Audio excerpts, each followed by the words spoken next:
Can gambling be a positive for admissions? Poker is like a very American game. I think you should flip your mindset entirely and just expect that people are going to eat this up.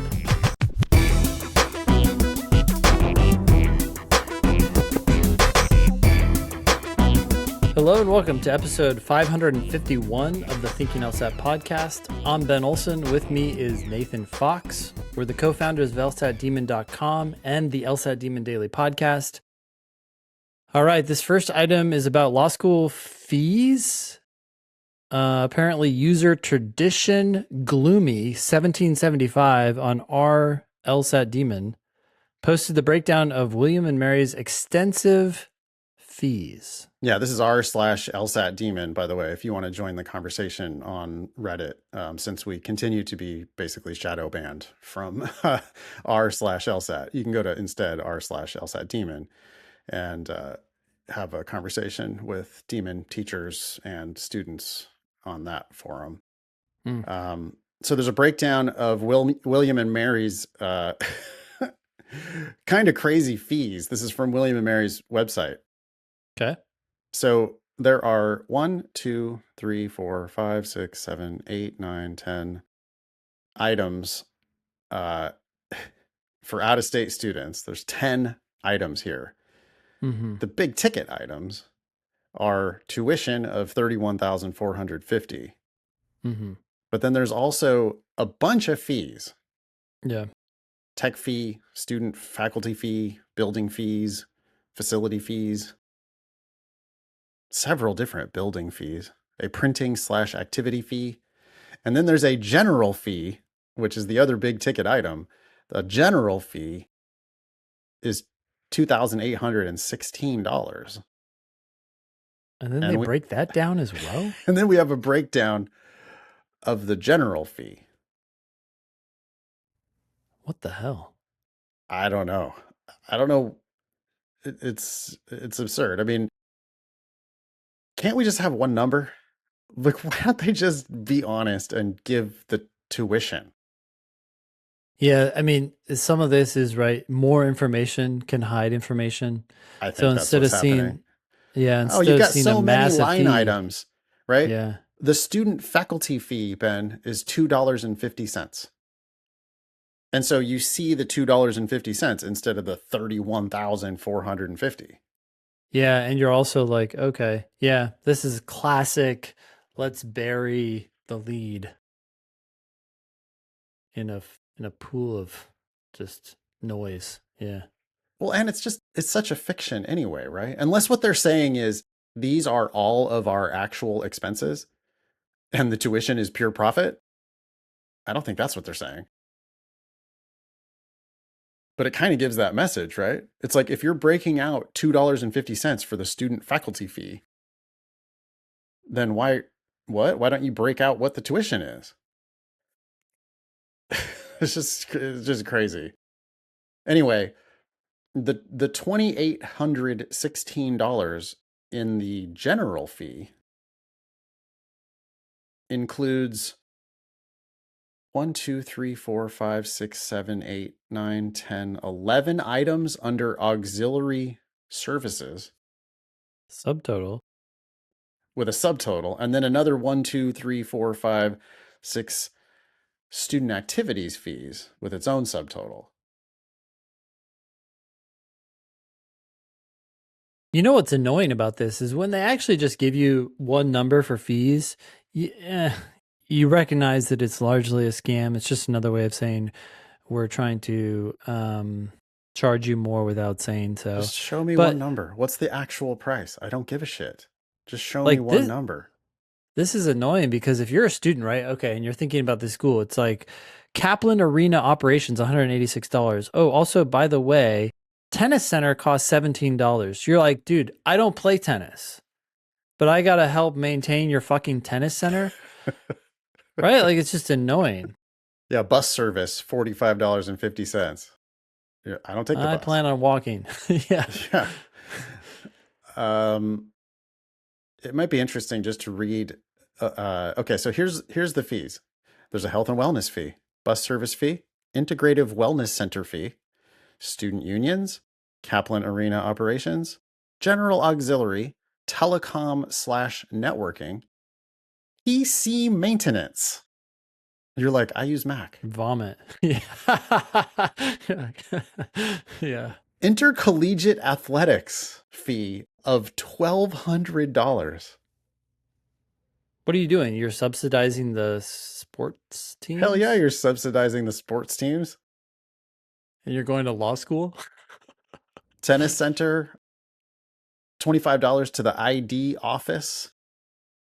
Under student activities, there's a green fee of $21.50. I have no idea what that green fee might be. Is that your tea time? Yeah, I don't think it's golf, because if it was golf, it would be more expensive than that. I think it's probably like, you know what it probably is? Like environmental Recycling? Yeah. abatement. Yeah. Mm-hmm. There's a cultural fee, student activities fee, student affairs fee, recreational sports fee, and a rec center fee.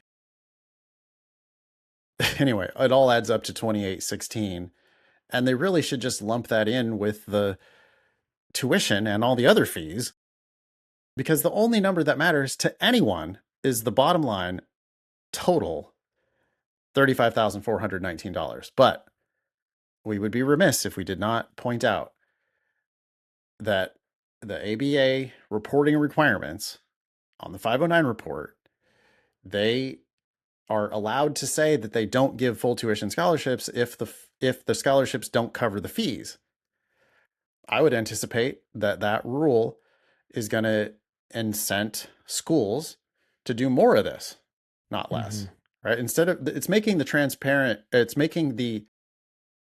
obfuscating the actual financing arrangements instead of, I think it was maybe a well-meaning attempt to make it more transparent, but it has the exact opposite effect, because smart schools are just going to be like, oh no, that's not tuition. No, that's fees. And then they can go out and offer people, again, they can write a letter that says, we're offering you a full tuition scholarship, $31,450. And that is the full tuition. But because there's however many hundreds or thousands of dollars of fees, they end up not reporting those people on their 509 report as full tuition scholarships. And now I'm looking at the tuition roll call page for William and Mary, and I see that, 5% of the class is getting stipends and 1% of the class is getting full tuition. But then there's the overly big bucket of more than half, which includes 50% of tuition all the way up to $1 short of full tuition and full fees. Yeah. Right? Full tuition doesn't mean full tuition. Full tuition means full tuition and fees. So this more than half bucket encompasses 37% of the class where we don't really have any idea what they're actually paying. Yeah. I mean, what's interesting here is by the that way, all that was semester, not per year.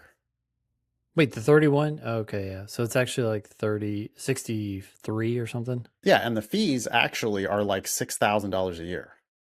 That's insane. It's just stupid. Insane. Well, it's just stupid is what it is. I mean, the truth is their tuition is $62,900, and they have an additional, here I'm seeing $7,900 in fees. So this might even be outdated. We might be reporting fees that are lower than the actual fees. I'm sympathetic to what the ABA has done, because they've said, hey, look, to a full fees are what you just said. They are just tuition. They're just under a different name. So let's combine them together to define, and that's the definition of a full tuition scholarship. I realize that the game is being played now where they are using fees as a way to hide full tuition reporting. But the real problem here is that the ABA has acknowledged that full tuition in reality is tuition plus fees, but they have failed to go the last step, and that is to require schools to not use the term fees. If you're going to charge somebody, you charge them tuition. End of story. Yeah, just that's what it should be. It's just Yeah, because because it's just so they. fake. It's just bogus. Nobody gives a shit. It's like Mm-hmm. when you're looking for a hotel room and they are going to quote you the price. Oh, here's the room rate. Mm-hmm. But then there's also all these fees and resort fee and activities, whatever. We've actually had recently, it seems to me that they've stopped doing that now. When you search for Well, hotels, it very frequently tells you, like, no, this is the number. hmm. Well, And Airbnb has done that, and they they got advertise forced that they to. do. I Oh, mean, they that got was like, forced to. yes, that was like legislation. I think the hotels came in and they said, hey, we hate Airbnb. Let's get this legislation where Airbnb has to show you all the fees when you're searching. Oh, and But, then of course, then they would have to do the same. Yeah, well, ideally. yeah, because what shopper cares? Like, the shopper only cares about what tell me the total number. Mm-hmm. Yeah, the American Bar Association, the section on legal education. If you want to improve the ability for students to figure out how much law school actually costs, force law schools to just report tuition as one number. Internally, they can do whatever they want. I understand that the university has its reasons for having all these fees and whatever. That's fine. But But tuition itself isn't like just one isolated number, of too, course for it's not. sure. Yeah. No, unless it just means pure profit. Like they're actually showing you all the fees and then this is just pure profit. I don't think so. So what is it then? Why would you break it out at all? Just give us one Yeah. number. The 509 report can just have one number and it can Mm-hmm. just be tuition and fees or tuition. Just call it tuition. Mm-hmm. Whatever. Price. How about price? Just call it price Yeah. and just have it be one number. Then we'd Nominal price. Yeah. start to have some idea what people are actually paying. I mean, it's really hard to figure out at a school like William and Mary because we know that 6% of the class is getting at least full tuition and full fees. Mm-hmm. Because Mm-hmm. we know that for sure. We know some people are getting a $70,000 scholarship. Yeah. But the 509, unfortunately, only reports percentiles. So we know that the median grant, we know that 66% of the class gets a grant, and we know that the median grant is $29,000. The 75th percentile grant is 37,112. So Mm. we know that, again, we know that 6% of the class gets $70,000. But we have no idea what happens between the 25th percentile and the 6th percentile. And those could all be full tuition plus some of the fees, as far as we know. Because we just don't have granular enough data on the price that people are actually paying. Hmm. Which does applicants a major disservice. I'm sure the schools love it because the schools are doing price discrimination, right? They're capturing as Yep. much of the surplus as they can by charging everybody a different price via scholarships. But if we're trying to do consumer protection, if we're trying to make the information available to the applicants, then yeah, I think you should make the schools report more data, not less, more. All right. Next email is from Xavier, who is asking about online law schools. Xavier writes, "Hello. I was wondering if you could give your opinion on online law schools. I was accepted into Detroit Mercy's inaugural online part-time program with a small scholarship. Although I know my LSAT score could improve significantly, I'm tempted to enroll given that I do not see myself relocating or leaving my current employer to pursue an in-person part-time or full-time program.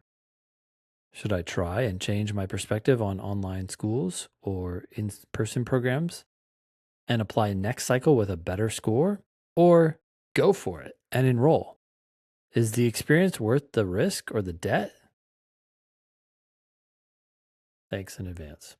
It depends if you're a kid or if you're a grown up. I think for kids, like if you didn't have the college experience or if you want another version of the college experience, then maybe there might be some value in the in-person legal education. Hmm. But for grown-ups, people with jobs, people who want to be serious, people who want to like just get on with it, I think these online programs are going to be the way to go. Same with part-time programs. It takes longer. And apparently Detroit Mercy's online program is a 4-year program. So it's more like their part-time program than their full-time program. But man, you can keep your job. You can study for your classes, study for your exams, but keep it in its own little box. Yep. And not have it be undergrad 2.0. Because there's so many inefficiencies with the in-person law school experience.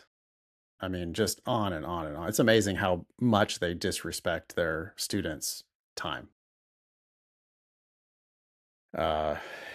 Requiring you to come to class in person, but then they're not there. You show up and it's a guest speaker, or they reschedule the class, or they show up late, or you show up and they don't have any content prepared. It's just like chit chat for the first week of class. There's a million reasons why it's better to do it online. Did we ever calculate the hourly rate of class? I feel like we have. Obviously, it varies depending on whether you got a scholarship or are paying full price. But if you considered how much you're paying per hour when you walk into that classroom, I think most people would be very pissed with what they got out. Oh, insulted by the crazy waste of time. Just talking about snacks. Oh, so-and-so. Oh, that's so nice that the professor brought us cookies. And you're like spending 10 minutes of your time talking about cookies. Yeah, I mean, we could do the math real quick here. Detroit Mercy, $48,800. Okay. So 48,800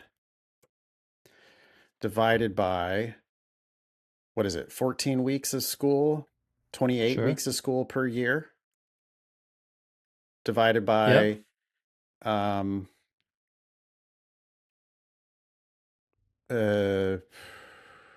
15 hours a week of class. Yeah. Probably not quite. Reasonable. It's probably maybe a little lower than that. I'm going to say 14. Maybe 14. Yes. Okay. That's $124 an hour. Yep. Okay. So then you walk into a class 6, with, go ahead. So if you spend 10 minutes talking about cookies, or if the professor is 10 minutes late, that's $21 worth of your time. $21 worth of every student in the room's time.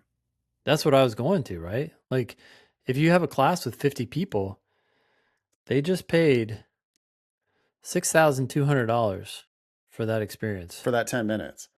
Yeah. Yeah. And if you show up and at the last minute, it's a guest speaker talking about nonsense. Or, I've got horror story after horror story after horror story. The class that's allegedly going to be about international, like transnational law. And then you get there on the first week and the class is actually about like just a bunch of the professor's favorite, like political issues, like just explicitly really like preachy. Not actually anything relevant to anybody's life. It's just this like basically like a policy class. You thought you were getting a law class and you get just this like, it's just a bunch of like political topics that are not related to like actual law, like no cases at all. And the professor's like, oh, this used to be a 1L class and I'm so happy that it's now an elective class because now I get to teach it however I want. And now you're wasting, that's 1 out of your 8 classes for the year. So now that's wasting more like, whatever that is, it's thousands of dollars per person that you're paying for nonsense. What's that math? $6,000 per person for that class that turns out to be just a total waste of your time. Yeah. Make sure that you're not overpaying for law school, right? Like get the money, get the discounts.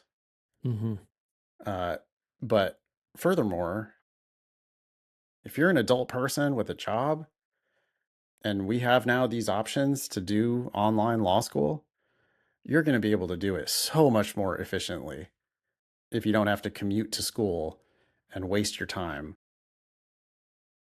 for for live classroom instruction. Well, also if you can just watch the recording of the class, you can Exactly. listen to it double time. Sometimes people are comfortable with triple time. Look, it's important to understand, so I don't think going fast is necessarily better in all cases, but law class seems like, okay, let me get through a lot of this just like jibber jabber and try to figure out what is actually important here and Yeah, then give me the slow down and syllabus. listen. Yeah. What cases are on the syllabus? What Hmm. is important about these cases? Sure, what's the professor's view of this? Can I see their prior exams? What kind of questions are they going to ask me about this area of the law? But you, if you're there to like meet your future husband or wife, that's a different deal. If you're there to like learn something and get the legal certification so that you can move on with your life as a professional person, I think online is going to be the way to go in the future. So you're saying online has many benefits, and I agree. But to this particular listener, right? I don't think the law online program makes sense. He says he got a small scholarship. It's like, okay, Oh, oh yeah. I'm not saying take this particular offer. Price yeah, is yeah, always going to trump. But he seems to be thinking like he thinks we're going to respond like, ooh, I don't know. You want to be careful with those online programs. mm-hmm. We're both very enthusiastic about the potential of online programs. Yeah. But if you think you can score higher on the LSAT, you can save yourself tens or hundreds of thousands of dollars by taking the LSAT again. So don't take a shitty offer. Yes, get a better Online score. or in person, it doesn't matter. Take a good offer, and whether it's in online or in person doesn't matter. Exactly. Yeah. Yeah, I mean, unless their online program is way cheaper than their real program. I don't think it is, but yeah, if it is, I doubt that it is. I bet it's exactly the same. I bet it's the exact same as their part-time program. And yeah, their part-time program is going to cost exactly what their full-time program does, just over 4 years instead of over 3 years. Same total price. It's going to be slightly less per year, but for one more year. And yeah, I mean, the real message for Xavier is retake the LSAT, apply next year, maybe go to Detroit Mercy in their second online class. I'm sure they will have ironed out some of the wrinkles as well in their second year. But save yourself $50,000 by taking the LSAT again and waiting a year. Yeah, do that. all right, cool. This thanks for writing in, by the way. This next email is from Carter. Subject: predicting role questions. Carter says, when predicting role questions, I've seen Nathan, that's me, ask, is it a conclusion or support for the conclusion? When it's support, I like to ask if it is being supported and acting as an intermediate conclusion. Is this good practice, or is being too specific with predictions on role questions, shooting yourself in the foot, going into the answers? Ben, I think we have mildly disagreed on this issue in the past, but I Yeah, feel yeah. fairly strongly here. I think it's a waste of time because most of the time, the question will be answerable with a simple, it's either the conclusion of the argument or it's evidence given for the conclusion of the argument, or it's some other thing. If it's some other thing, I don't even really bother trying to articulate what that other thing is. It's just like, well, yeah, they threw that in there, but it's not really their argument. Their argument is here's their evidence and here's their conclusion, and this was this other thing.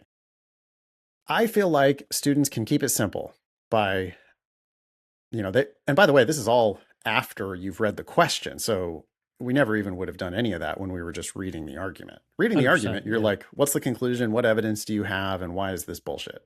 Yep. But when they say, which one of the following most accurately describes the role played in the argument by XYZ, I think it's enough to say it's either evidence or it's the conclusion.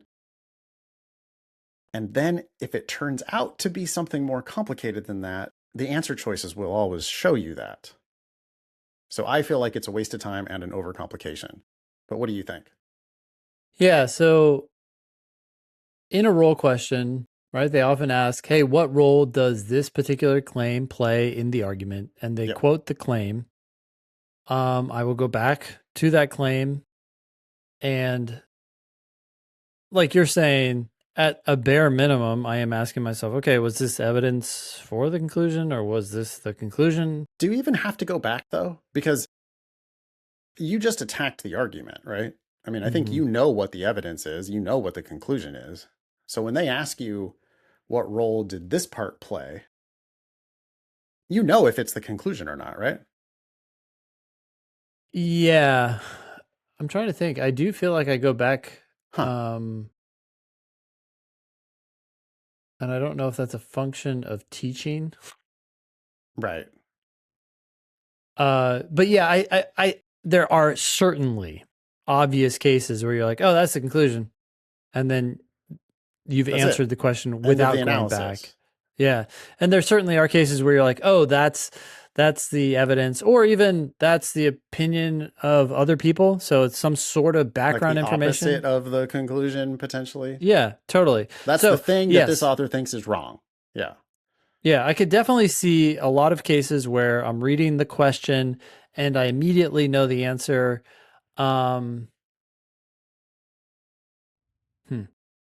Well, all I was going to say is that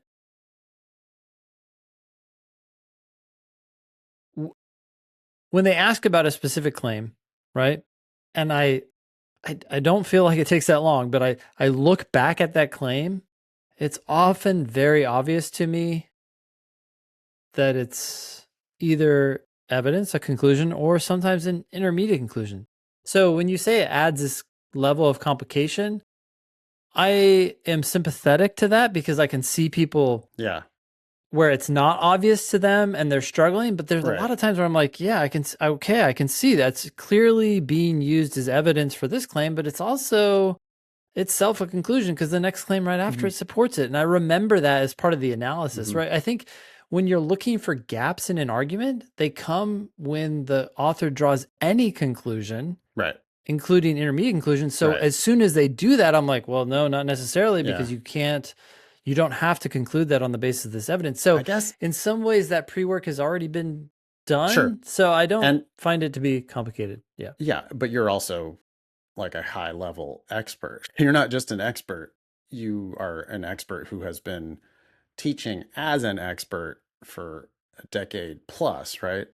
I'm more concerned about the typical average and especially below student who, they start thinking that every argument has an intermediate conclusion in it. Like they get so caught up about intermediate conclusions that they don't realize, dude, that argument didn't even have an intermediate conclusion. What are you talking about? There were two independent premises supporting one conclusion. And so I guess I feel like, yeah, and maybe if you are the type of student who knows, you understand exactly what an intermediate conclusion is, and when one is there, you spot it, fine. I just feel like there's a simpler way to answer most of these role questions. Most arguments don't have an intermediate conclusion. So most of the time, if you're asking yourself, is this an intermediate conclusion? Most of the time, the answer is no. So for you, Ben, it seems like it's just springing into your head like, oh, wait, that was an intermediate conclusion. Okay, fine. But if you're like taking the time to let go, is this an intermediate conclusion? Probably not. Most of the time, it's not. Most of the time, it's either the conclusion or evidence for that conclusion or something else. And only every once in a while is it actually an intermediate conclusion. And by the way, the answers will sort that out for you. You might have thought, oh, that was a premise in support of the conclusion. But if they're going to test the idea of intermediate conclusions, one of the answers is going to say, it was a conclusion of the argument, but not the author's only conclusion. Mm-hmm. Or it's going to say it was a statement that was supported by the argument and in turn used to support the argument's main conclusion. Mm-hmm. And there wouldn't be an answer, there would not be a wrong answer that says it's a premise of the argument. They would not say it is evidence used to support the argument's main conclusion, because that would be correct. Yeah. Right? Yeah. So if you read all 5 answers, you're not going to miss that question anyway. Yeah, you might do what we sometimes do, which is eliminate all 5 answers. The tension here is how much prep do you do?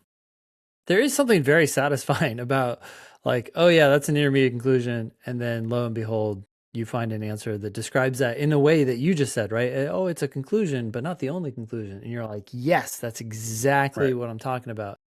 So I think the tension here is, okay, we both agree that you should absolutely, at a bare minimum, be able to identify whether it's a premise, the main conclusion, or something else. Yeah. And the question is then how much further do you go? And that may be a function of how good you are I at agree. structure. Yeah. I agree. Anything more for Carter? No, thanks for writing in. I want to kind of double down on something you just said, because it applies to not just role questions, but it applies to literally all logical reasoning questions that involve that include an argument. If there is an argument in the passage, you have to know what the conclusion of the argument is, and you have to know what evidence is used to support that conclusion. Otherwise, you do not understand the argument. That's what an argument is. There's some evidence and there's a conclusion. There could be a lot of evidence, and that evidence could be used to prop up intermediate steps to eventually get to the main conclusion, or not. But at a minimum, there always is some evidence and a conclusion. And if you don't know clearly what the conclusion is and what evidence they have, you already lost. Like, you can't answer that question if you don't understand the argument, because that's the definition of an argument. Some evidence supporting at least one conclusion. I think before we move on, the last thing I want to answer, just for anyone who's still mildly confused or pausing and trying to make sense of this whole discussion, an intermediate conclusion is simply a claim that has been supported by evidence. Evidence was given for it. It may not prove it, but there was some evidence given for it. But then it itself is used as evidence for the main conclusion. So it is both a premise and a conclusion. Evidence was used to support it, so it's a conclusion, but it itself is used as evidence for the main conclusion, so it is also evidence. That's all. Great. Yeah. Next one? Yeah. This is from Anonymous, who is asking, can gambling be a positive for admissions? My gut reaction without any context is yes. Really? Yeah. Wait.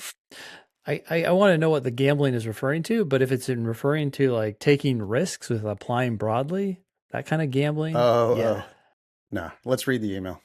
Okay. Greetings, demons. Thank you for taking the time to read this email. I have a niche question I'd greatly appreciate some feedback on. For background, I've been with the demon for about 4 months now, and after starting with a cold diagnostic of 159, I've been having a ton of fun learning and trying to improve. Wow. Cool. Great. Yeah, great starting score. Yeah. I'm planning on consistently studying and taking my first LSAT in June of 2026 with the plan of retaking it in August and beyond if necessary, with the intention to begin sending in applications for the fall 2027 semester. If my LSAT is where it needs to be, which I'm optimistically hoping will be in the mid to high 170s. Yeah, don't let the perfect be the enemy of the good in the short run. 159 is a great place to start. I think you eventually will end up in the mid 170s or higher. Because why wouldn't you? starting as high as 159. Man, got to be a little more careful, clean up a few mistakes, start to see a few more of the shortcuts, but you don't need to try to go fast. You just need to be a little more accurate, and you're already in the 160s, knocking on the door of the 170s. So that's fantastic. One little note about strategy here. I just don't like it when people say with the plan of retaking in August and beyond, if necessary. I think you should commit to August. If you're taking June, you just commit to taking August. Don't say if necessary. Say if unnecessary. Well, just don't even I'll say skip it. Just I'll I'm skip it if taking it's the June and August LSATs. Yeah. And then if you do end up taking the August test, I'm taking the August and September LSATs. Now, as soon as you see your 177 come back, fine, withdraw from the next test. But decide ahead of time that you're going to take both instead of having it be this conditional thing. Because when you have it be this conditional thing, you fall into all the same traps of, yeah, I'm really hoping that this is going to be the only one. It's like you're not burning the boats. You're like, oh, I've got the lifeboat. If I really do well on this one, then I don't have to take it in August. But now you're not treating that test as if it's just another practice test, which does not help your performance. So I would encourage everybody, like, if you're going to take it once, you should plan on taking it twice. And that applies for every attempt. So if you're going to take it a third time, commit to taking it a fourth time as well. You can always withdraw. You can always decide not to. But I think you should be making the decision, like the affirmative choice. I am taking it a third and fourth time. What is something you have to buy in pairs? Shoes? Socks? So when you buy an LSAT, when you sign up for an LSAT, you have to buy the other. Headphones? Yeah, I guess so. Anyways, you're always buying two. I think so. I just don't see why not, because that's what leads to the best outcomes on the first attempt. Yeah. The fact that you're committed to the second attempt. Okay. Wait, who is this? This is anonymous. Continues. I'm currently finishing my undergrad and will graduate in the fall of 2026. I'm 32 years old and spent roughly a decade in the Marine Corps after high school. Since leaving the military, I've been self-employed as a full-time professional poker player, which is what I'm worried about when it comes time to submit law school applications. From an outside perspective, I know that poker generally comes across as just degenerate gambling, and people that are not familiar with the industry don't understand that it's predominantly a game of skill. And while it is, of course, still inherently gambling, it is nowhere comparable to table type games like blackjack or roulette. Given this stereotype, do you think it would be wise for me to own this and attempt to write a compelling personal statement or addendum addressing the positive sides to poker, such as discipline, logic, reasoning, and critical thinking, essentially attempting to change an application reviewer's mind and look on this in a favorable way? Or would it be better to not lie, of course, but also not bring it up? I just don't see how that's possible. You've been doing this professionally for 10 years.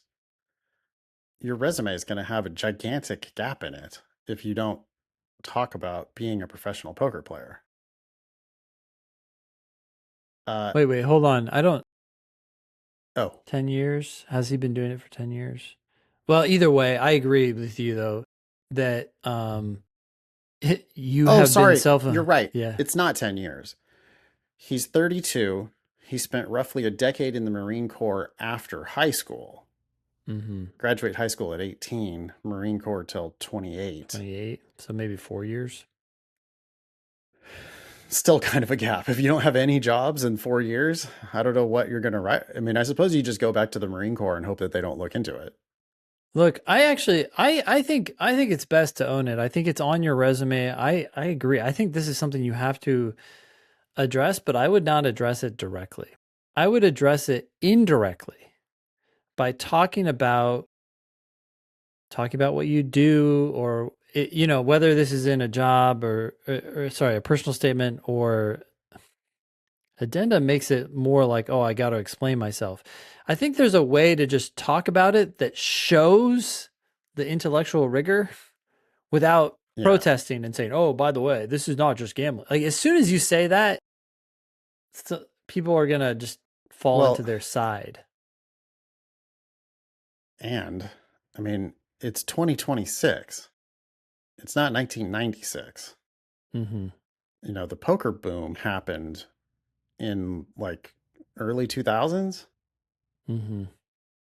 And so tons of people who are now my age, right? 50-year-old guy. I grew up very familiar with poker, even though my family didn't like play poker or anything, but I grew up super familiar with poker. Mm-hmm. Nate Silver has written books about it. Nate Silver is like a very well-known, like public, I guess what would you call Nate Silver? He's like a popular intellectual who is also and has been a professional poker player. And not only that, but a professional like daily fantasy sports gambler. Mm. And I think if there's just a big difference, I think, in a lot of people's minds. More people than you think know that poker isn't really gambling. At least not for the pros. It's gambling for the tourists who sit down, they go to Vegas and they just, whatever, it's the same difference to them if they're going to blow $500 playing blackjack or blow $500 in the poker room. It's the same difference to them. But when you're a professional poker player, you are the casino. Like, yes, you're gambling, but you're gambling in the same way that the casino's gambling. You're offering a game to people and you're better at that game than they are. Yeah. I think even for the people that are convinced, though, if you talk about some of these aspects indirectly, or you talk about the aspects without, protesting about them. Exactly. Maybe it can reinforce it in their minds. They're like, yeah, I kind of thought poker was a skill. I just wouldn't be defensive about it at all. Don't be defensive. Yeah, no. This is just you writing your personal statement about what you're doing and how you're doing it well. Yeah. Anyway, Anonymous continues. If I decide not to lean into the poker angle, do you think there is a large benefit to attempting to find some type of job in the legal field for me now, just so that I can show some kind of normal work experience instead of what will essentially be a large employment gap? If so, would you have recommendations for job types that are entry level, but would also give insight into the legal world? Thanks so much for all that you do, and looking forward to many more months of studying with the demon. Anonymous. Look, this is everybody's problem, right? They're like trying to get a job in the legal world for admissions. You get a job in the legal world to decide whether to go to law school, to decide whether or not you want to be dating a law school or get married to a law school. That's why you go get a job. You don't get a job to get married. You get it to decide whether to get married to a law school. I'm going to give a list of famous poker players. Okay. Richard Nixon, Harry S. Truman, Dwight D. Eisenhower, Theodore Roosevelt, Winston Churchill, Barack Obama, Lyndon Johnson, Franklin Roosevelt. You go on and on. I think he needs to just reframe this in his own mind. Like, he's feeling guilty about it for some reason. Poker is like a very American game and has historically been played by presidents of the United States. I think people know that it's a game of skill. Anybody who's ever played in a single home game, I think, realizes that it's not gambling. It is gambling, but it's a game of skill. The skilled players are going to win the money in poker. And that's what you've been. You've been a professional poker player. So I think you should flip your mindset entirely and just expect that people are going to eat this up. Don't glamorize it, maybe don't emphasize the 2 a.m.s. Instead, just talk about the discipline, the amount of study that you put in, your ability to read the opponents, your ability to take calculated risks, your ability to deal well with unlucky losses, your ability to not get too excited if you win for the wrong reason. Sometimes you get bad beats, but sometimes you get like bad wins. Like you really shouldn't have won that hand, but you did anyway. How does that hit you? How does that impact you as a professional poker player? I don't know. I just think there's a million ways that you could write a kick-ass statement, but don't call it gambling. He started off by saying, can gambling be? Well, the second you say gambling, then everybody's going to be thinking about sports parlays and blackjack and all of the very problematic types of gambling that are out there where you're like an idiot by definition for playing it because it's just zero sum. You can't, or it's negative sum. You can't possibly win. No, that's a really good point, right?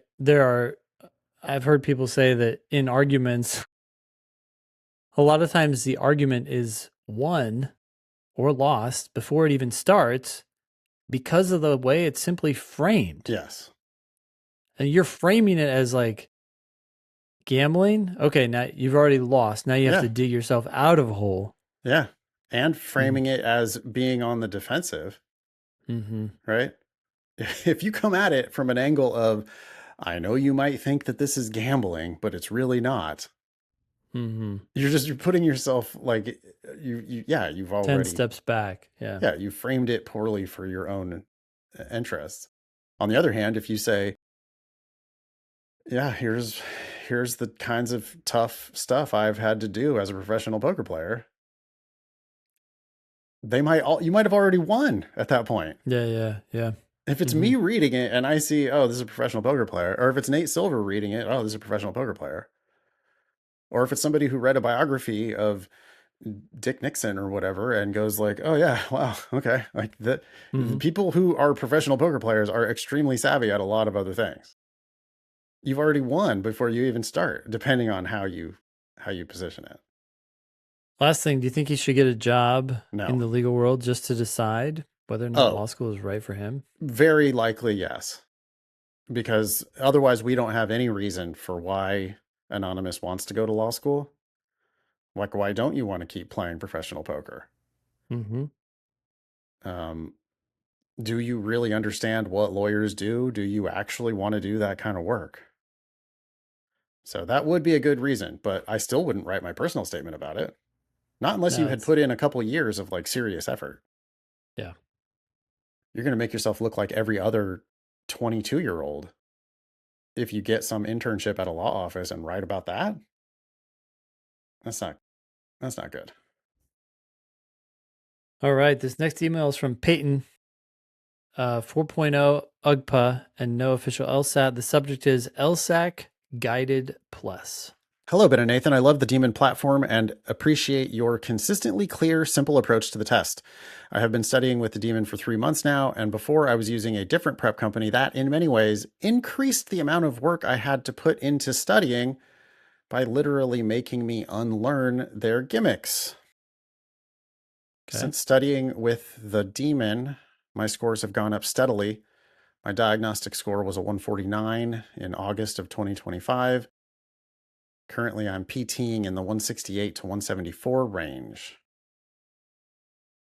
I'm registered for the April exam, and I'm prepared to take June and August if need be. Again, I would say... There's that phrase. Yeah. Yeah, I would say I would just go ahead and register for June.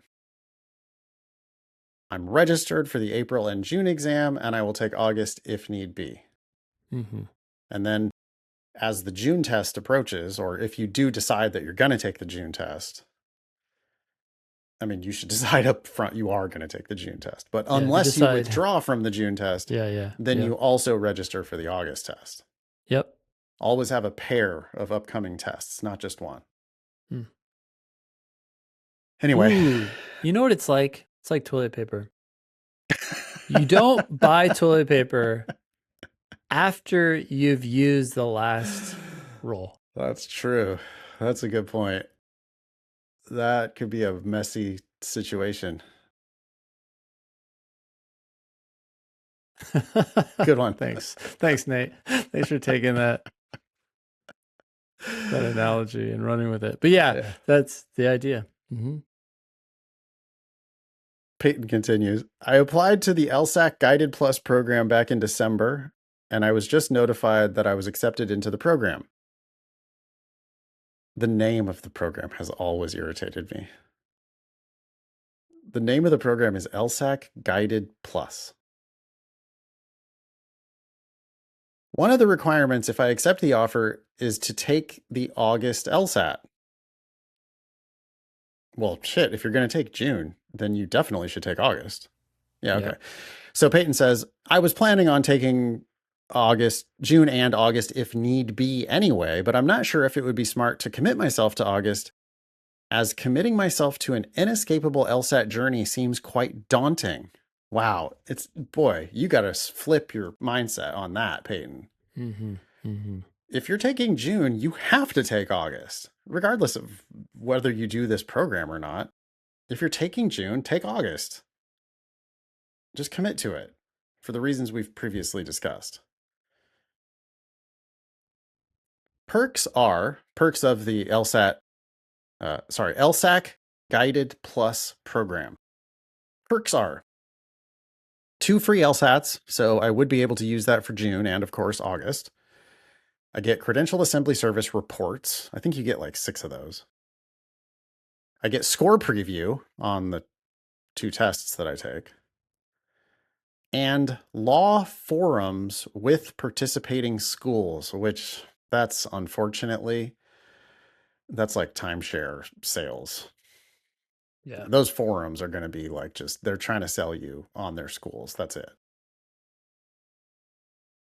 The commitment would require around 18 hours a week leading up to August in their tailored LSAT preparation. Oh. Yeah, that's a bummer.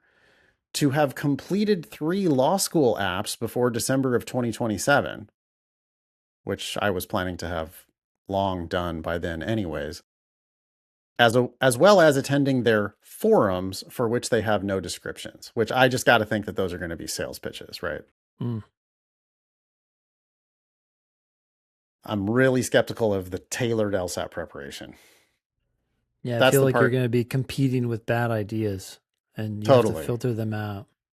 Totally. And you just have to sit. Like, let's assume that half of it is good and half of it is bad. Okay, well now you have to spend 18 hours a week, so 9 hours a week listening to stuff that's not productive, potentially. It's probably harmful. Online. Can you just like have it running and just ignore it? Oh, but even that, like, is that worth? It's obnoxious. The money Log on to the Zoom, turn your camera off, and just ignore it. I guess mute it. Yeah. Mute it as well. They're like calling on you and you're not answering. That's the potentially the worst part. I mean, look, Peyton already made it from 149 up into the low 170s. Yeah. Peyton already did a previous different prep company that increased the amount of work they had to put into their studying because Peyton had to unlearn the gimmicks that they learned from that dumb, bad prep. I'd be shocked if this tailored LSAT preparation is any good. So I think that's the part that I'm like worried about here.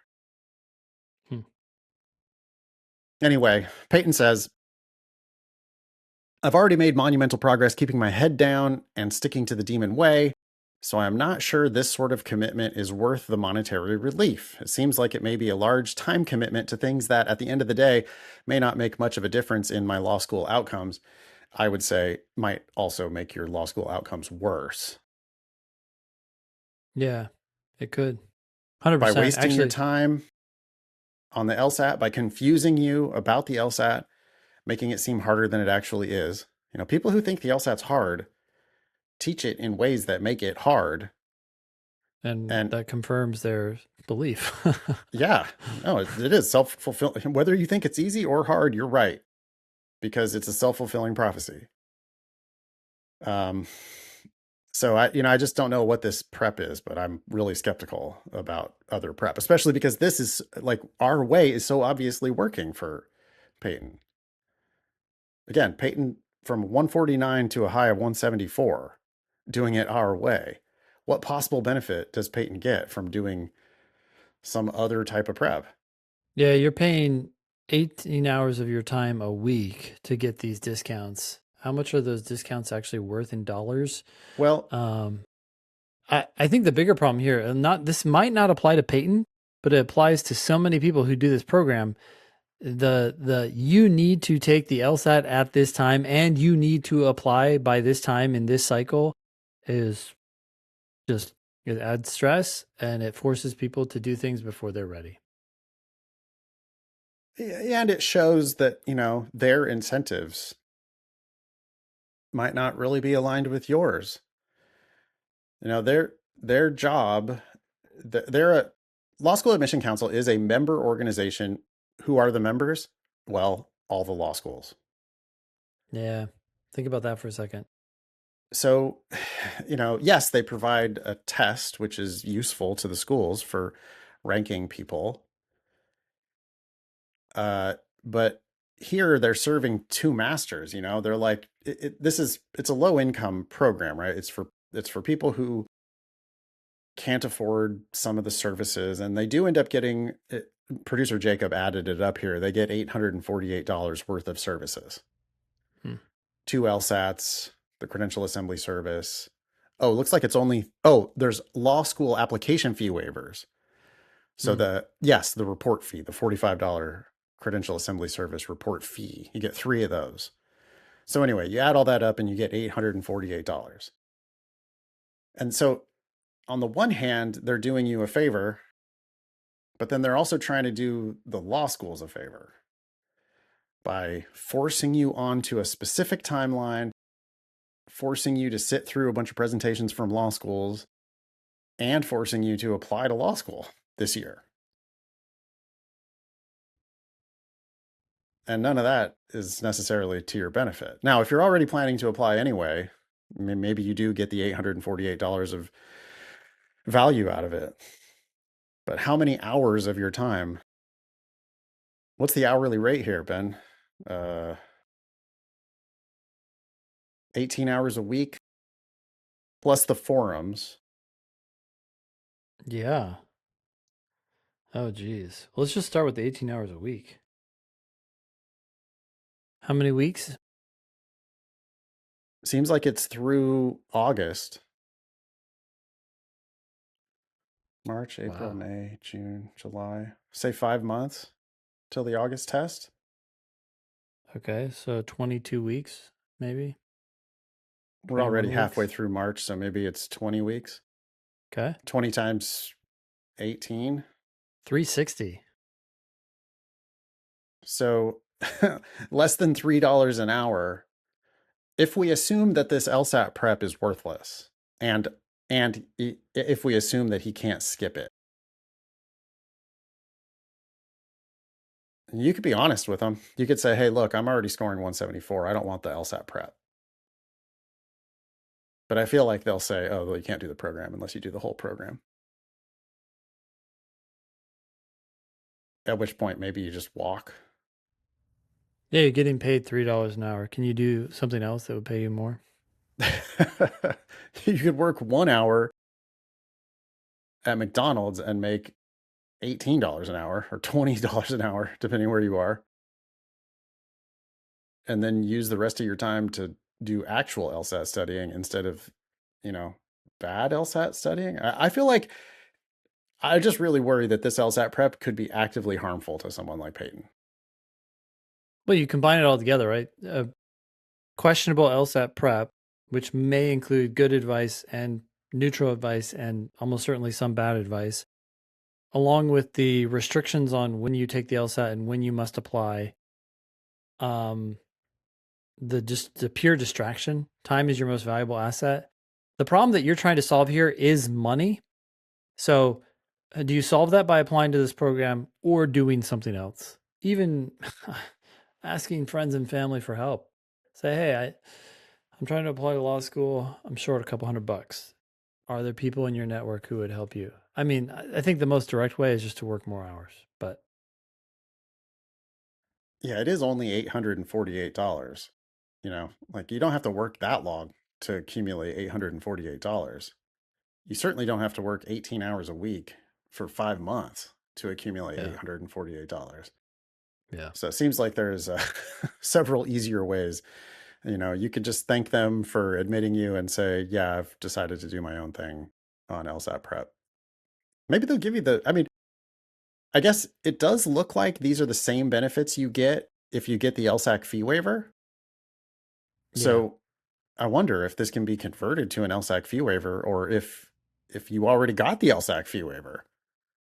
If you Well, already the got Plus the LSAC fee program, waiver, you don't even need to do all this stuff.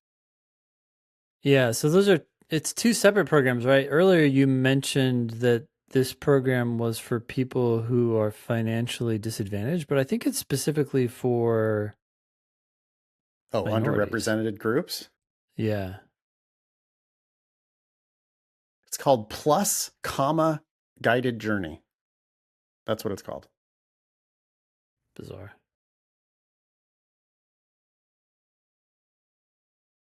Okay. It says plus, guided journey seeks to increase access to justice by providing ongoing and direct support to individuals who intend to pursue law school but face structural barriers or other systematic challenges to accomplishing their goals. It's a little vague, but presumably underrepresented minorities or, financially disadvantaged applicants. I don't know. I would apply for the LSAC fee waiver because maybe you get it. With no strings. Just free. Well, yeah, then you get all the financial benefits, but you don't get their tailored LSAT preparation and guidance, whatever that's going to be. You don't get the ongoing guidance and support throughout the law school application process, which is basically forcing you to apply. Keep in mind, that's like asking the dealership, can I get guidance on how to buy a car? Exactly. Oh, yeah, no. I mean, one of the bullet points here, assistance in understanding and engaging in the financial aid journey. It's just like conditioning you to accept the fact that you're going to borrow hundreds of thousands of dollars to go to law school. I'd be really, really skeptical of this. I think if you get the fee waiver, great. If not, I just don't think you need their help. You've already got it. It seems like you already are doing everything right. So it seems like this would just make you do stuff worse. I don't know. Anyway, thanks for writing in, Peyton. Next up is, oh, by the way, Peyton has a 4.0 UGPA. Wow. And has already been PTing in the low 170s. Peyton doesn't need this program. Peyton's going to be just fine without this program. Well, I just want to clarify. I agree with you 100%, but it's not just because Peyton has high LSAT, high GPA, right? Like, I'm concerned that some people might be like, oh, well, I have a low GPA or I have low LSAT, so I need this program. Right. This program could still hurt you even. Yeah. Okay. Chloe is up next. Chloe is asking about conditional scholarships. Okay. Chloe says, I would like to know your opinions on conditional scholarships. I feel like I can definitely predict how you feel about them, but I want input. I was offered a scholarship at Loyola Law School that covers about 60% of tuition each year, renewable if I maintain a 2.8 GPA or above, stay in about the top 75th percentile of the class. Okay. In comparison, sorry. I read that a little bit misleadingly. It says stay in about the top 75% of the class. So does that mean in the top 25 or in the top 75? Because the top 75 is a lot easier. I think it's the top 75% based on what I know about Loyola, but I will double check. I'm going to look at their 509 report, scroll down to the conditional scholarships table. Yeah, last year, 216 entered with, 36 were reduced or eliminate, and the numbers are the same pretty much every year. The previous year, 214 entered with, 28 of them were reduced or eliminated.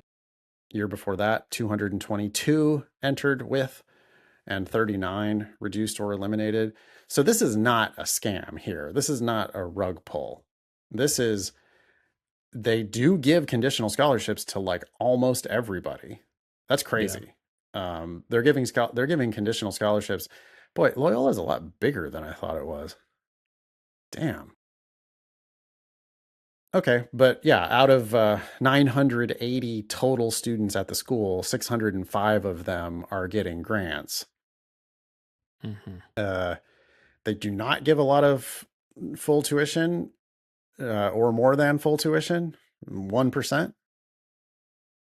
They give a ton, though, of these half to full tuition. 46% of the class is on basically one of these scholarships.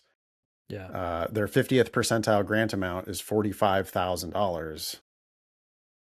So that's probably around what is that 60%?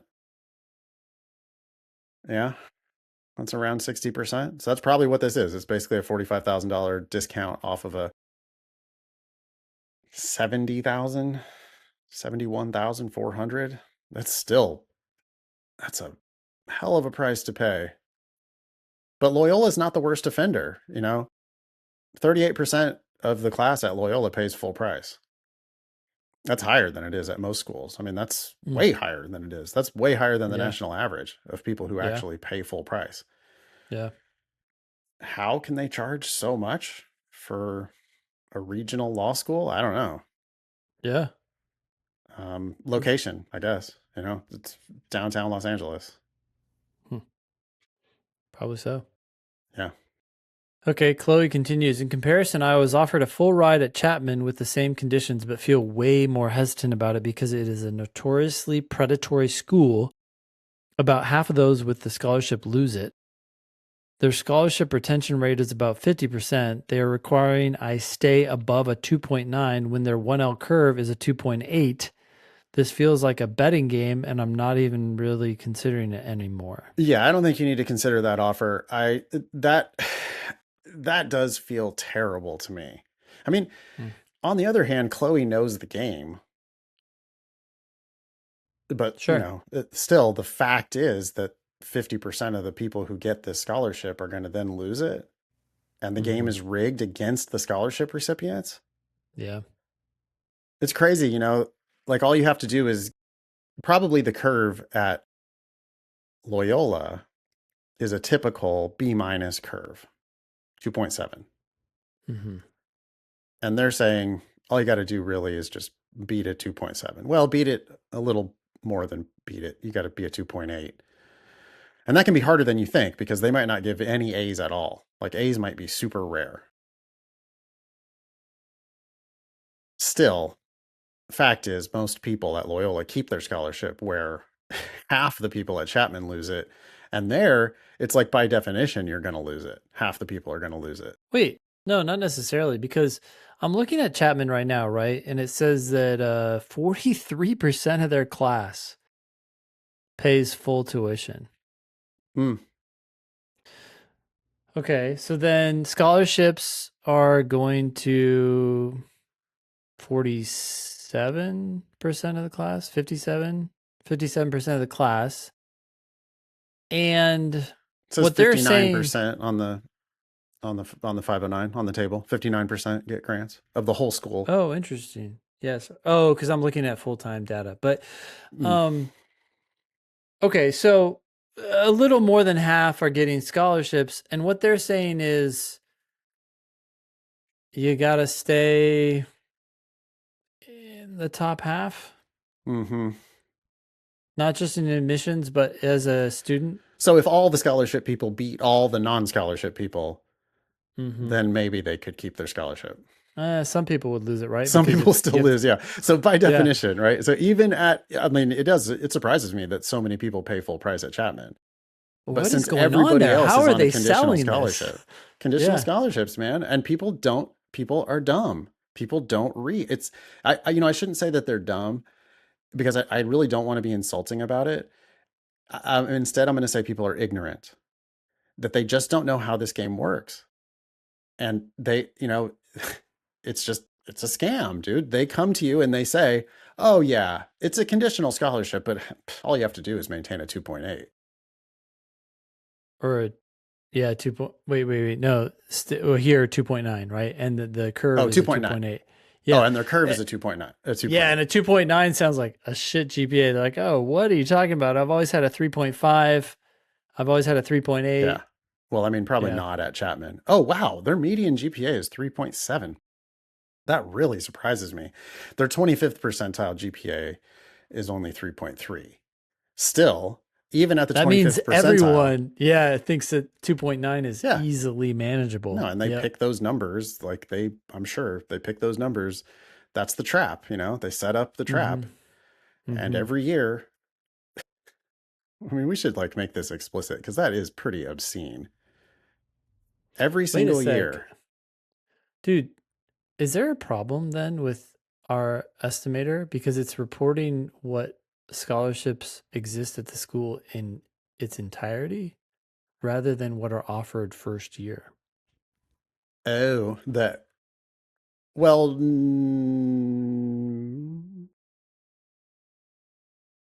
I don't know. In We'll have to other dig into words, the details.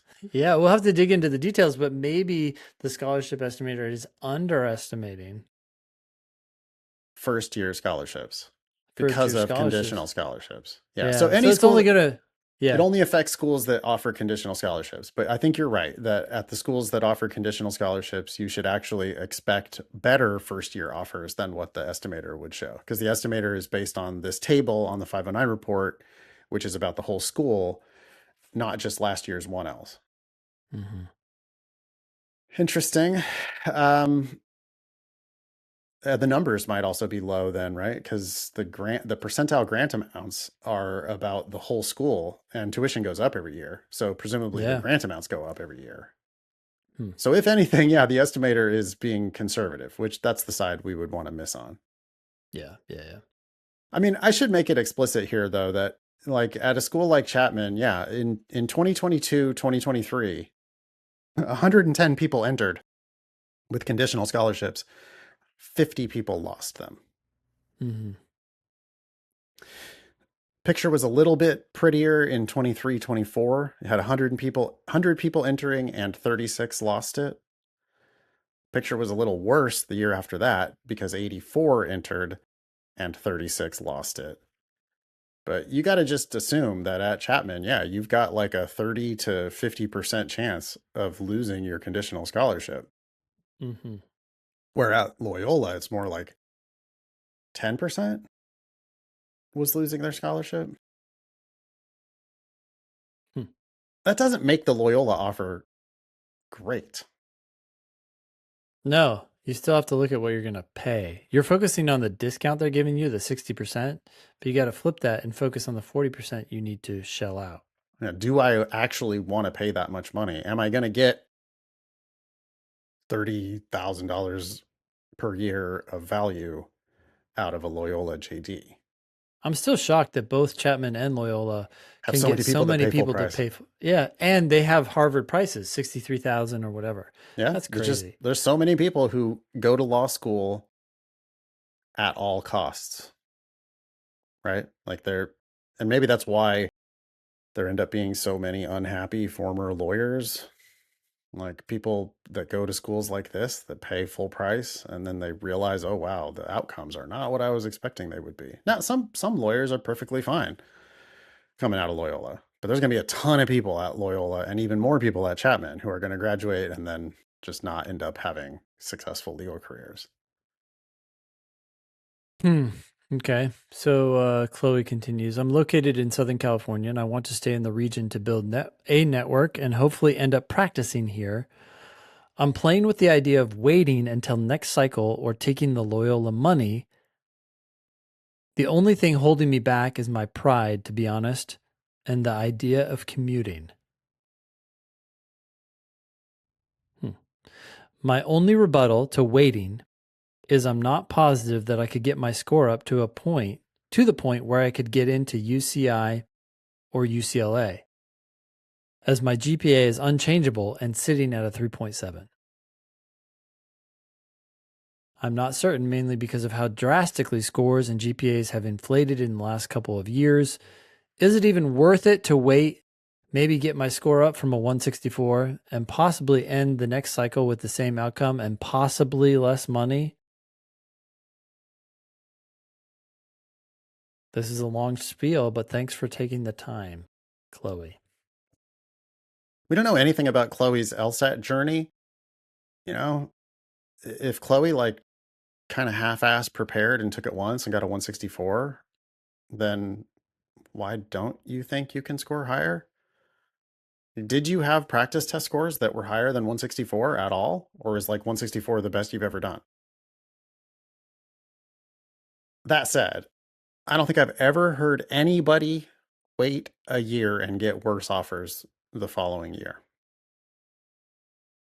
But we've heard a lot of people who have waited and can't imagine doing it any other way.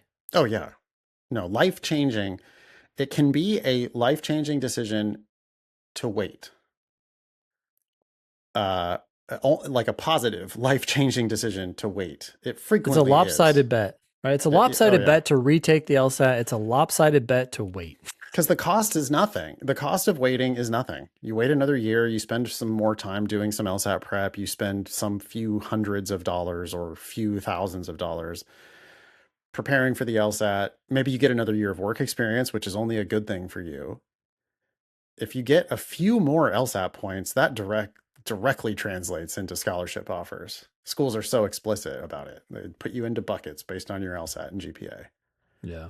And, you know, who knows? Like that offer at Loyola might go to 70% instead of 60%. Well, that's $7,000 times 3. And that's with just a couple points of improvement. But people improve by 5 points or 10 points. And yeah, I could never guarantee anybody UCI or UCLA, especially not UCLA, especially not with a 3.7. But it'll only open more doors. Hey, one other comment here. Yeah. She says that her GPA is stuck. I agree. That's almost certainly the case. It's unchangeable. But I noticed that Loyola's GPA or median GPA is 3.77. Are there any classes that your school would be amenable to turning into pass fail? Yeah. All you'd have to do is take a couple of C's or B minuses or B pluses, whatever, and just really anything lower than your 3.7 that you currently have and change it to a pass. Could put you above Loyola's median. It's also possible that your favorite professor would change an A to an A plus. Mm. And I'm not sure whether your undergraduate institution counts A pluses, but LSAC does.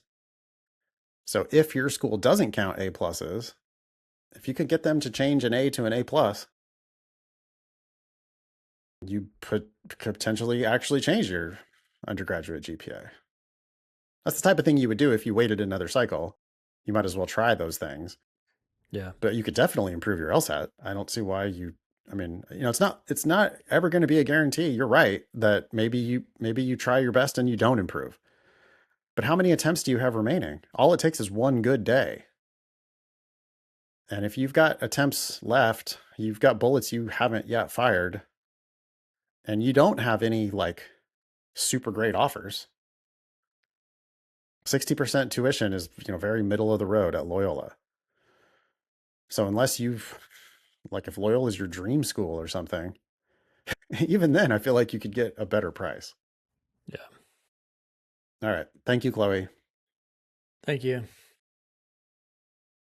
This is from producer Jacob, right? He got a marketing email from Ohio Northern with an interesting PS at the bottom. All right. So the email says, Dear Jacob, become a practice-ready legal professional at Ohio Northern University Pettit College of Law. With our new flexible, fully online accredited JD option, we are ready to help you earn your Juris Doctor degree and achieve a rewarding career in the field of law. I invite you to apply by January 15th. which it is now mid-March. So that might be a typo, I think.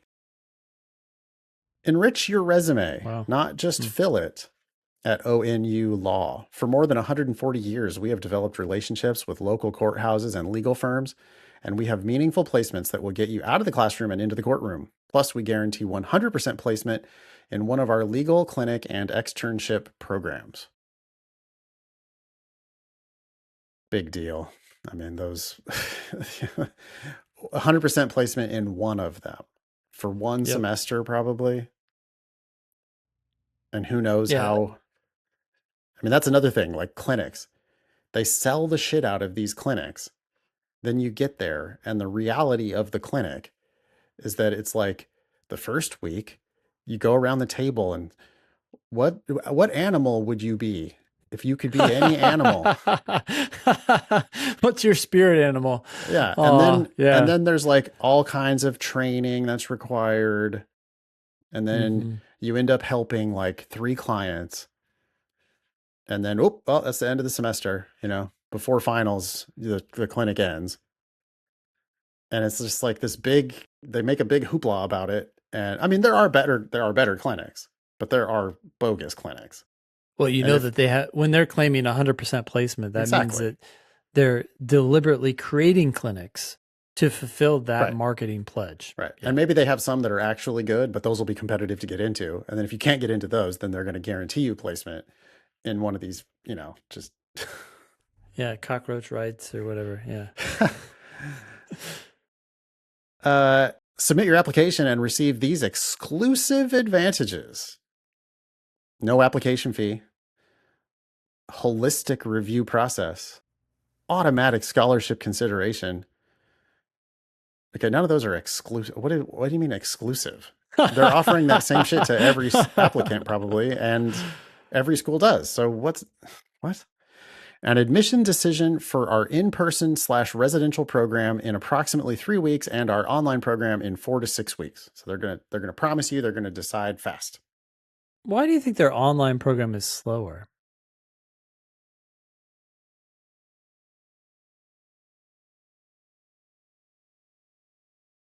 Do they charge more for their in-person program, and they want you to make that decision sooner?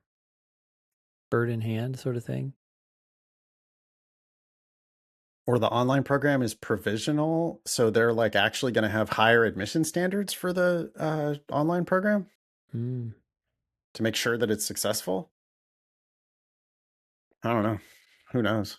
I mean, they need bodies for the in-person, right? Because they have physical infrastructure. They have classrooms that they've invested in, and they need to fill those classrooms. They don't need to fill, like the online program could be, who cares how many seats they actually fill. So maybe they're in more of a hurry to like get people locked into the in-person. I don't know. Pursue the legal career you've always wanted at ONU Law. Apply by January 15. There it is again. To increase your chances for scholarship funding. This is coming from Grace Thaxton, Director of Law Admissions at ONU. That's in Ada, Ohio. Okay, so here's the PS that producer Jacob wanted us to read. PS says, we work hard to help all students get a high-quality legal education, semicolon. So if your LSAT score is lower than what you would like, we offer a summer starter program to help you pursue your Juris Doctor degree. Apply now to be considered during our next interview day, or let me know if you plan to apply in the future. So, and I'm not, I guess maybe they interview everybody, but they probably don't. They probably only interview for this special program, the Ohio Northern Summer Starter Program, which, by the way, costs $11,000.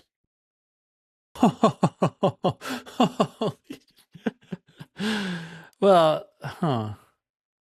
The 8-week you program get to graduate earlier? Jacob went and did some research for us. Thank you, Jacob. Yeah. So, no, I'm sure you don't graduate earlier. The 8-week program consists of 2 first-year classes, that's 8 credit hours, and provides one-on-one attention to ensure your success in law school. The cost is, $1,360 per credit hour.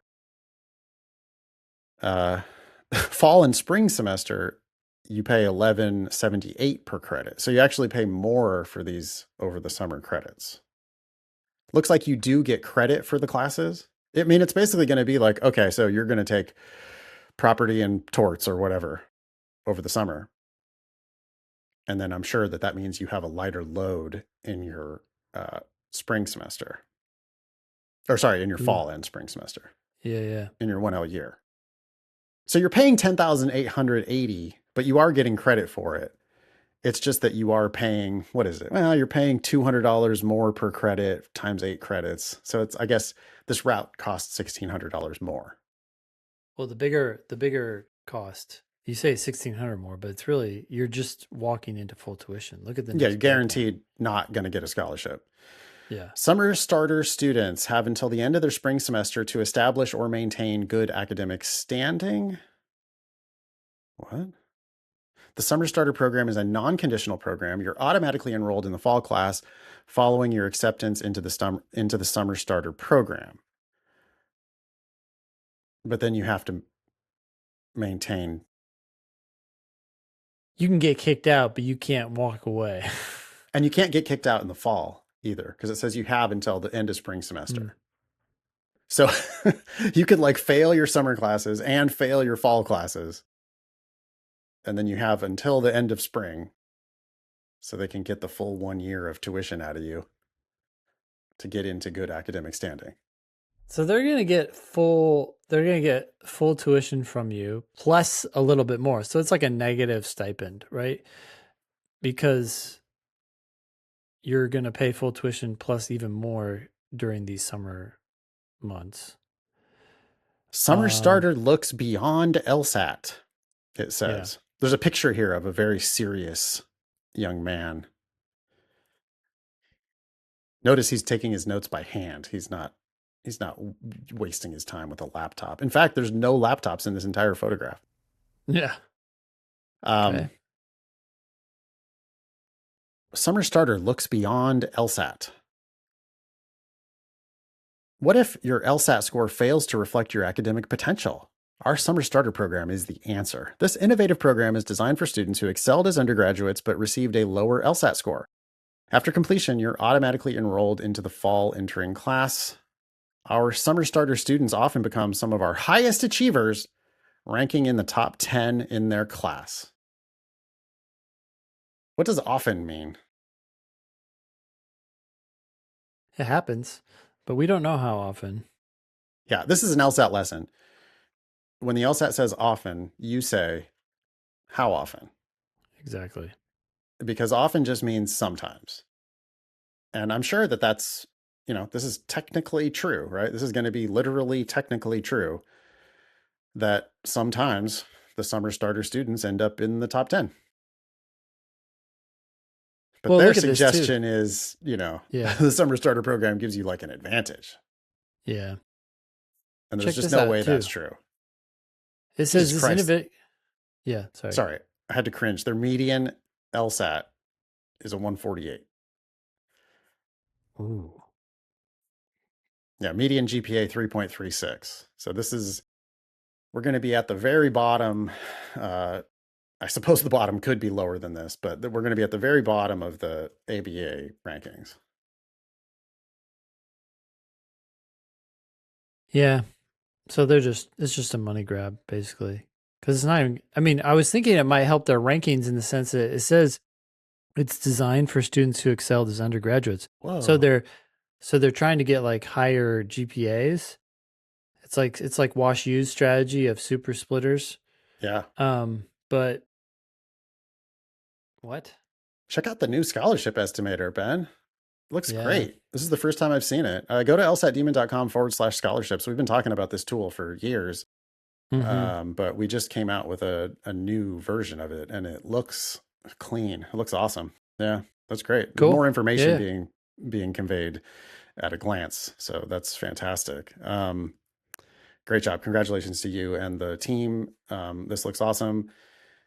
Yeah, boy, I mean, if you have a 160 and a 3.5, you should get full tuition to Ohio Northern. They give stipends to 5% of their class. They give exactly full tuition scholarships to another 3%. And then they give 37% of the class a more than 50% discount. So it is at the very at bottom of the law school rankings. It's tied for 180th, which basically means unranked. Mm. It is not a fantastic school. Man, what kind of LSAT do you think they're admitting people with into this summer starter program? The median is 148, you said? Their 25th percentile is 145. A full 25% of the class has lower than a 145 or 145 and below. And 25% of the class also has a 3.07 undergraduate GPA and below. This school shouldn't exist. It's yeah, it's scary. I mean, we'd have to look into the like employment outcomes and stuff, but what do they charge? Well, hey, I will give them one thing, which is they're not attempting to charge Harvard prices. Okay. The tuition is $33,900.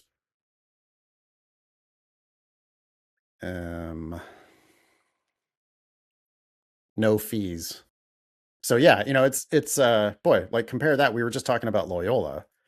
So this is a school that's charging less than half of what Loyola is charging. Of course, Loyola is in downtown Los Angeles, and this is in Ada, Ohio, wherever that is. Yeah. What more do you want to say about this summer starter program? Don't go to this school unless you're going for free. Yeah, I would say go for free. And if you do the summer starter program, there's no way you're going for free. I mean, you're going to be part of the unfortunate.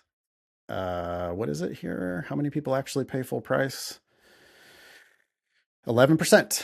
11% of the class pays full price. 89% of the class gets some kind of a discount.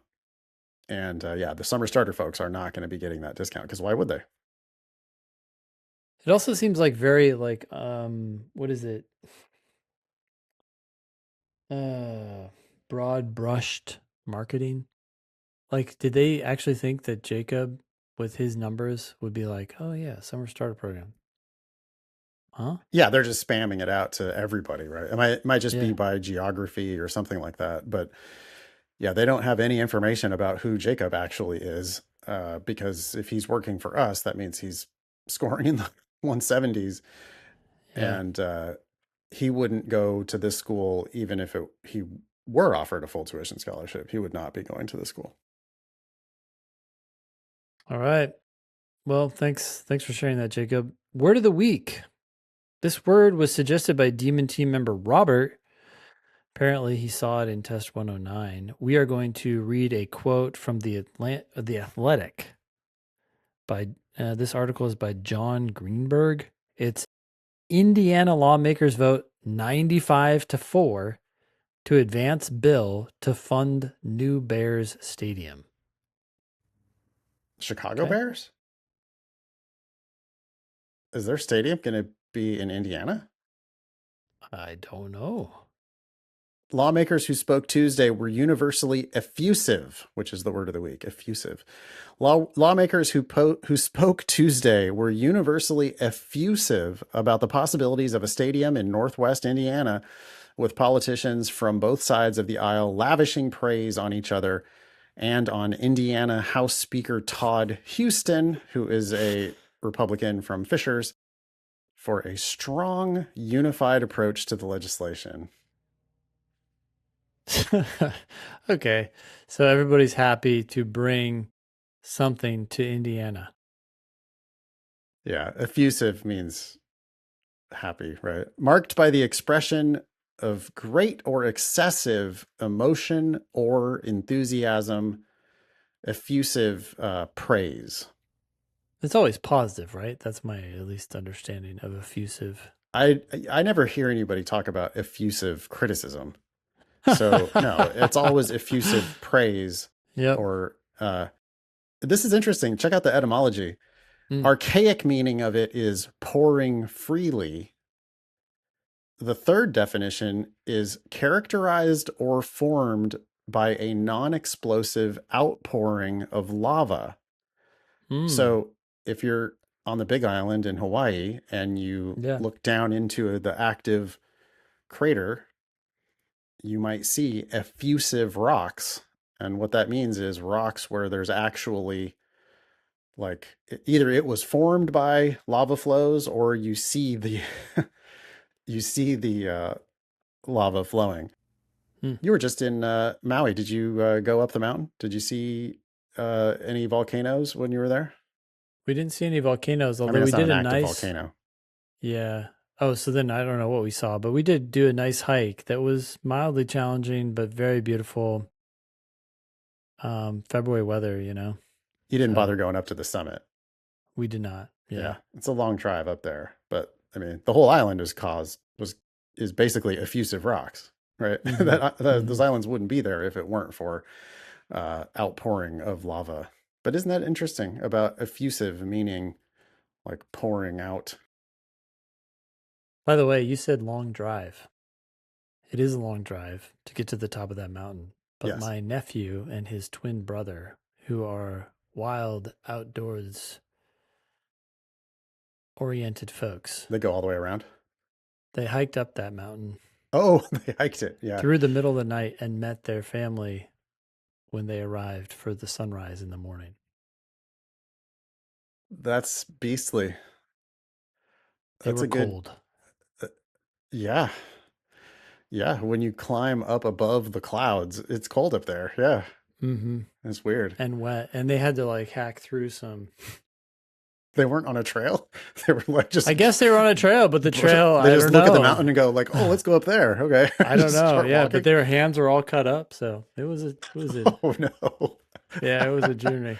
Wow. They're like, I said, "What'd you think?" They're like, "Well, you know, we'll never forget it." Yeah. Yikes. Interesting. Okay, well, that was the word of the week. Effusive, meaning outpouring, and almost always like outpouring of praise. It almost always means something positive. How do you feel about the state of Indiana trying to finance a new Bears stadium for the Chicago Bears?